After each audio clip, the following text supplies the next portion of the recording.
İndi isə daha ətraflı. Ölkədə avtomobillərə tətbiq edilən icbari sığortanın qaydaları yeniləndi.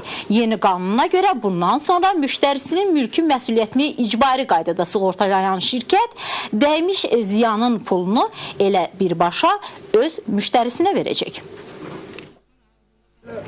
Azərbaycanda avtomobil sahiblərinin mülki məsuliyyətinin icbari sığortasında dəyişiklik edilib. Yeni qanuna görə bundan sonra müştərisinin mülki məsuliyyətini icbari qaydada sığortalayan şirkət başqa sürücüyə deyil, elə öz müştərisinə dəymiş ziyanı ödəyəcək.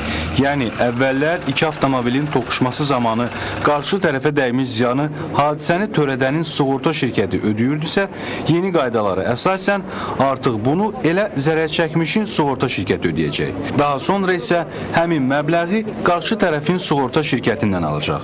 Bununla belə, əgər başqası tərəfindən vurulmuş avtomobilin özünün icbari sığortası yoxdursa, dəymiş ziyanı yenə də qarşı tərəf ödəməli olacaq.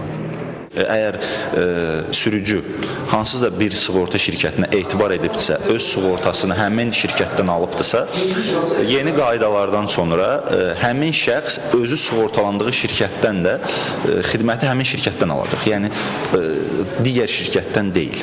Bunun məqsədi ondan ibarətdir ki, şəxs etibar etdiyi sığorta şirkətdən sonuna qədər münasibət qursun.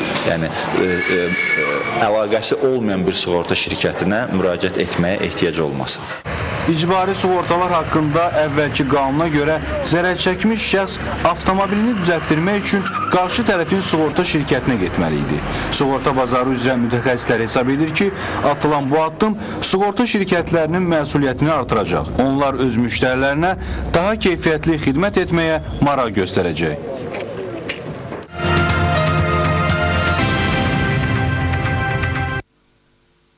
Azalın aşağı büdcəli low-cost şirkət yaratmaq